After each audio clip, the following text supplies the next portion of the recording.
यह कथा रात को सोने से पहले घर में सबको सुनाएं। बहुत ही सुंदर कथा। सेवाराम और मोतीलाल दो घनिष्ठ मित्र थे। दोनों ही गली जाकर पीठ पर पोटली लाद कर कपड़े बेचने का काम करते थे। सर्दियों के दिन थे, वह गांव जाकर कपड़े बेच रहे थे। तभी एक झोपड़ी के बाहर एक बुढ़िया जो कि ठंड से कांप रही थी, तो सेवाराम ने अपनी पोटली से एक कंबल निकालकर उस माई को दिया और कहा, माई तुम ठंड से कांप रही हो, यह कंबल ओढ़ लो। तो बूढ़ी माई कंबल लेकर बहुत खुश हुई और जल्दी से उसने कंबल से अपने आप को ढक लिया और सेवाराम को खूब सारा आशीर्वाद दिया। तभी उसने सेवाराम को कहा, मेरे पास पैसे तो नहीं है, लेकिन रुको मैं तुम्हें कुछ देती हूँ। वह अपनी झोपड़ी के अंदर गई। तभी उसके हाथ में एक बहुत ही सुंदर छोटी सी ठाकुर जी की प्रतिमा थी। वह सेवाराम को देते हुए बोली कि मेरे पास देने के लिए पैसे तो नहीं है, लेकिन यह ठाकुर जी है, इसको तुम अपनी दुकान पर लगाकर खूब सेवा करना, देखना तुम्हारी कितनी तरक्की होती है, यह मेरा आशीर्वाद है। तो तभी मोतीराम बुढ़िया के पास आकर बोला, अरे ओ माता जी, क्यों बहाने बना रही हो? अगर पैसे नहीं है तो कोई बात नहीं, लेकिन हमें झूठी तसल्ली मत दो। हमारे पास तो कोई दुकान नहीं है, हम इसको कहाँ लगाएंगे? इनको तुम अपने पास ही रखो। लेकिन सेवाराम जो कि बहुत ही नेक दिल था और ठाकुर जी को मानने वाला था, वह बोला, नहीं माताजी, अगर आप इतने प्यार से कह रही हैं तो यह आप मुझे दे दो पैसों की, आप चिंता मत करो। तो सेवाराम ने जल्दी से अपने गले में पड़े हुए पन्ने में ठाकुर जी को लपेट लिया और उनको लेकर चल पड़ा। तो बुढ़िया दूर तक उनको आशीर्वाद दे रही थी।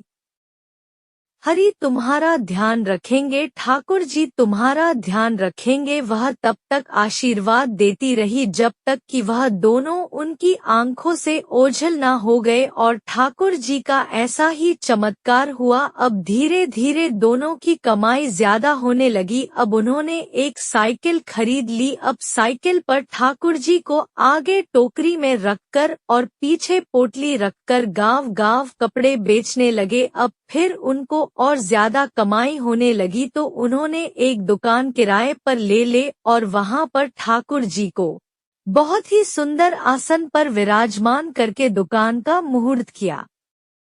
धीरे धीरे दुकान इतनी चल पड़ी कि अब सेवाराम और मोतीलाल के पास शहर में बहुत ही बड़ी कपड़े की दुकानें और कपड़े की मिलें हो गई।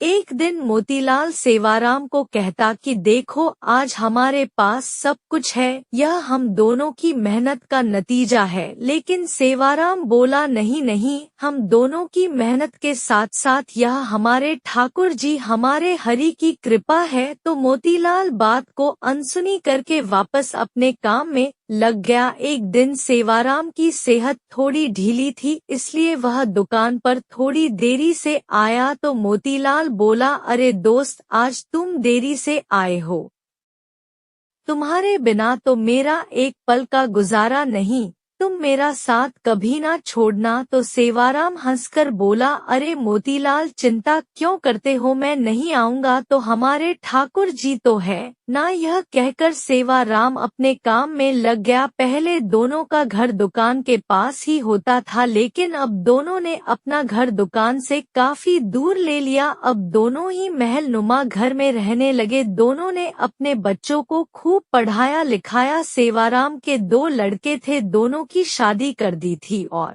मोतीलाल के एक लड़का और एक लड़की थी।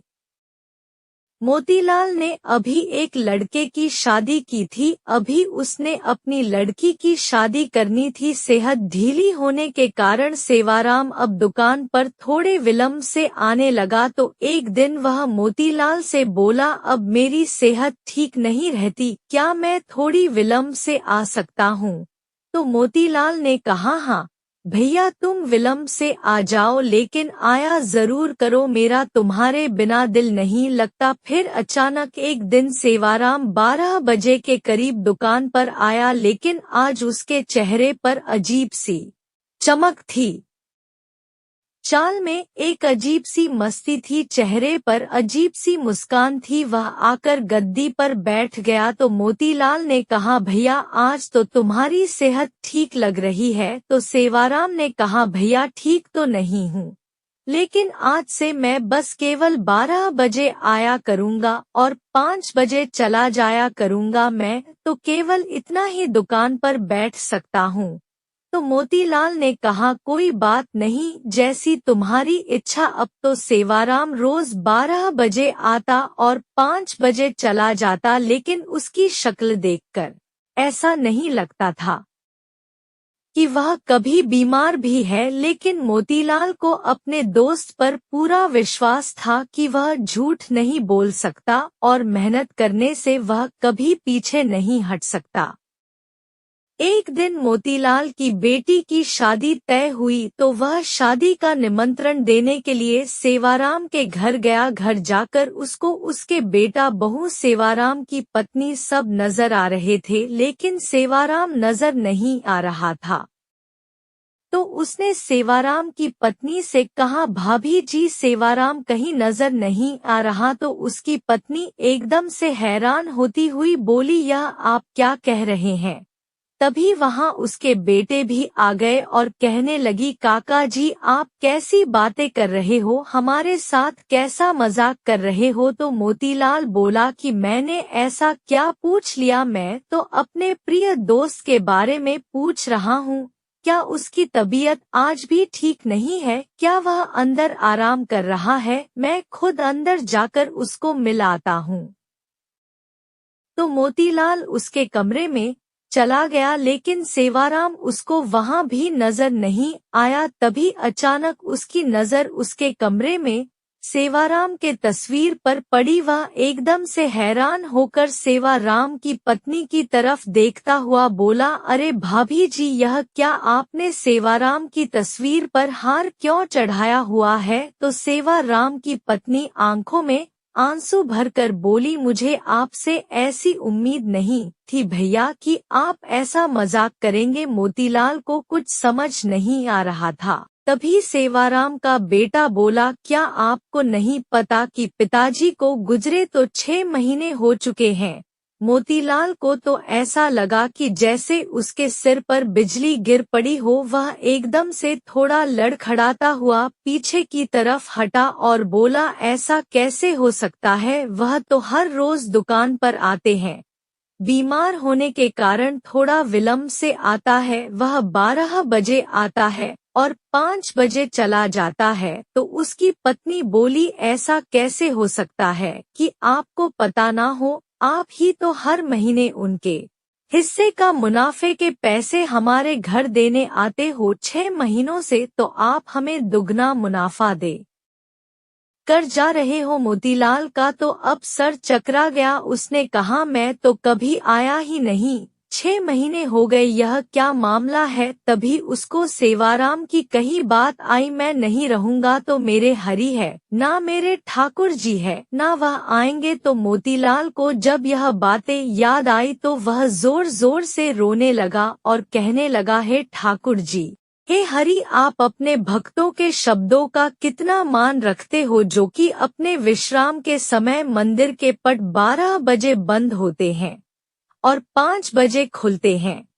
और आप अपने भक्तों के शब्दों का मान रखने के लिए कि मेरे हरि आएंगे, मेरे ठाकुर जी आएंगे, तो आप अपने आराम के समय मेरी दुकान पर आकर अपने भक्तों का काम करते थे। इतना कहकर वह फूट फूट कर रोने लगा और कहने लगा, ठाकुर जी आपकी लीला अपरंपार है। मैं ही सारी जिंदगी नोट गिनने में लगा रहा, असली भक्त तो सेवाराम था जो आपका प्रिय था, और आपने उसको अपने पास बुला लिया और उसके शब्दों का मान रखने के लिए आप उसका काम खुद स्वयं कर रहे थे और उसके हिस्से का मुनाफा भी उसके घर मेरे रूप में पहुंचा रहे थे। इतना कहकर वह भागा भागा दुकान की तरफ गया और वहां जाकर जहां पर ठाकुर जी जिस गद्दी पर आकर बैठते थे, जहां पर अपने चरण रखते थे, वहां पर जाकर गद्दी को अपने आंखों से मुंह से चुमता हुआ चरणों में